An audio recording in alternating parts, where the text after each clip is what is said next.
The Lamplight Library presents Alice's Adventures in Wonderland by Lewis Carroll, read by Edmund Vale. Be sure to check out our channel to see the previous chapters. Chapter 2, The Pool of Tears. Curiouser and curiouser, cried Alice. She was so much surprised that for the moment she quite forgot how to speak good English. Now I'm opening out like the largest telescope that ever was. Goodbye, feet, for when she looked down at her feet, they seemed to be almost out of sight. They were getting so far off. Oh, my poor little feet. I wonder who will put on your shoes and stockings for you now, dears. I'm sure I shan't be able. I shall be a great deal too far off to trouble myself about you. You must manage the best way you can. But I must be kind to them, thought Alice, or perhaps they won't walk the way I want to go. Let me see. I'll give them a new pair of boots every Christmas. And she went on planning to herself how she would manage it. They must go by the carrier, she thought, and how funny it'll seem, sending presents to one's own feet, and how odd the directions will look. Alice's right foot, Esk. Hearthrug near the fender, with Alice's love. Oh dear, what nonsense I'm talking. Just then her head struck against the roof of the hall. In fact, she was now more than 9 feet high, and she at once took up the little golden key and hurried off to the garden door. Poor Alice.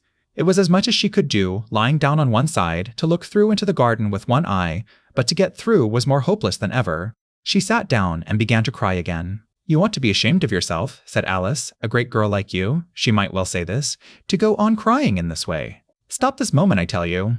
But she went on all the same, shedding gallons of tears, until there was a large pool all round her, about 4 inches deep and reaching half down the hall.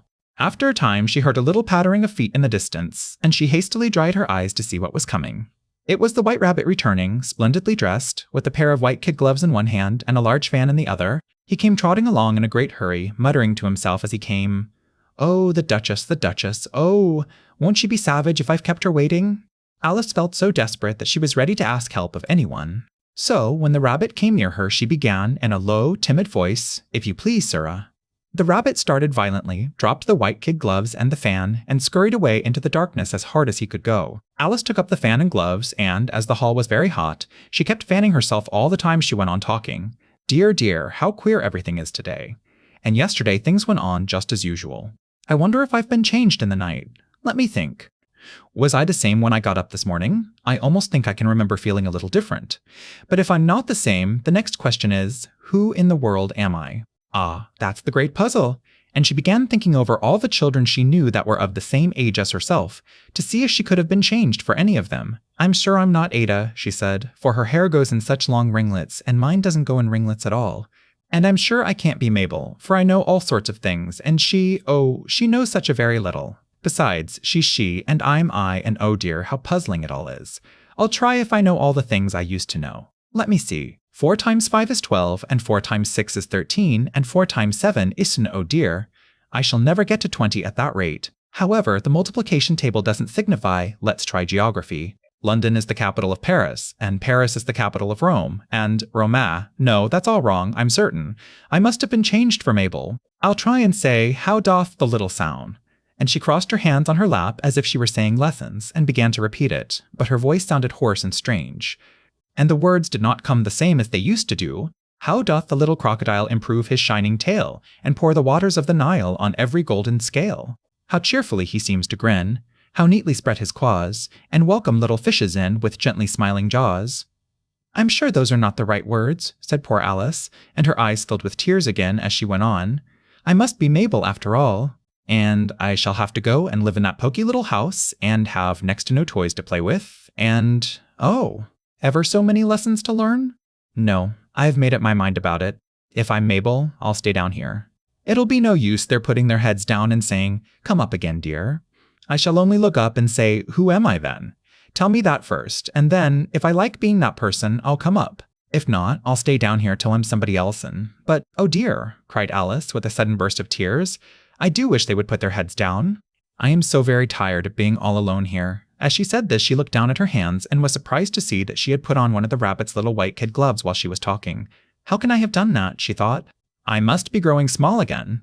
She got up and went to the table to measure herself by it, and found that, as nearly as she could guess, she was now about 2 feet high and was going on shrinking rapidly. She soon found out that the cause of this was the fan she was holding, and she dropped it hastily, just in time to avoid shrinking away altogether. That was a narrow escape, said Alice, a good deal frightened at the sudden change, but very glad to find herself still in existence. And now for the garden, and she ran with all speed back to the little door. But, alas, the little door was shut again, and the little golden key was lying on the glass table as before. And things are worse than ever, thought the poor child.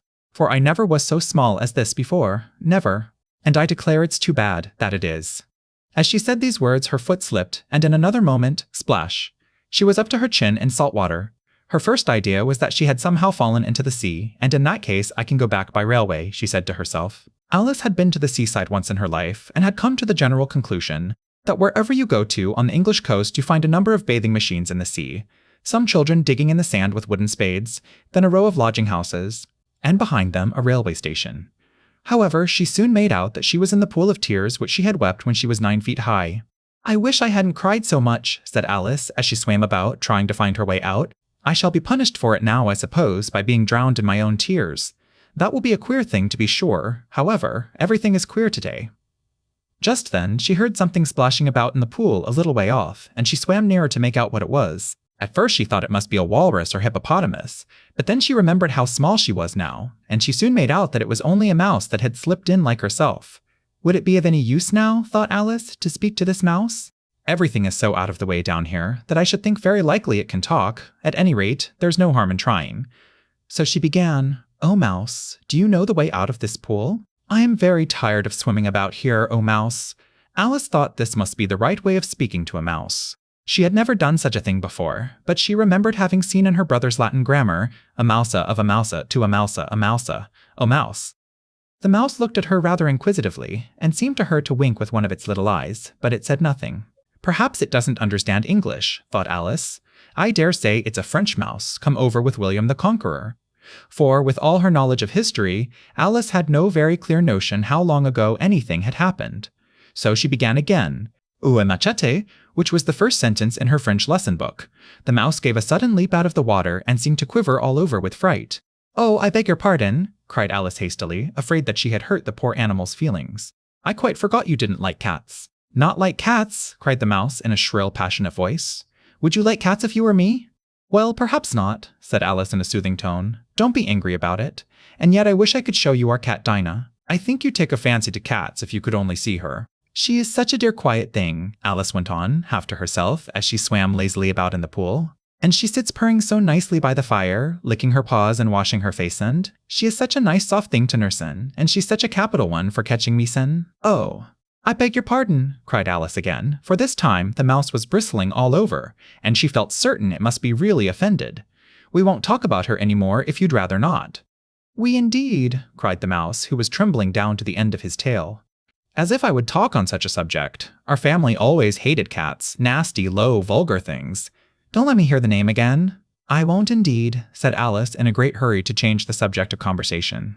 Are you fond of dogs?" The mouse did not answer, so Alice went on eagerly. "There is such a nice little dog near our house I should like to show you. A little bright-eyed terrier, you know, with, such long curly brown hair. And it'll fetch things when you throw them, and it'll sit up and beg for its dinner, and all sorts of things. I can't remember half of them.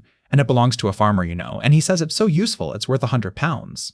He says it kills all the rats, and oh dear," cried Alice in a sorrowful tone, "I'm afraid I've offended it again." For the mouse was swimming away from her as hard as it could go, and making quite a commotion in the pool as it went. So she called softly after it, "Mouse dear, do come back again, and we won't talk about cats or dogs either if you don't like them." When the mouse heard this, it turned round and swam slowly back to her. Its face was quite pale with passion, Alice thought, and it said in a low trembling voice, "Let us get to the shore, and then I'll tell you my history, and you'll understand why it is I hate cats and dogs." It was high time to go, for the pool was getting quite crowded with the birds and animals that had fallen into it. There were a duck and a dodo, a lory and an eaglet, and several other curious creatures.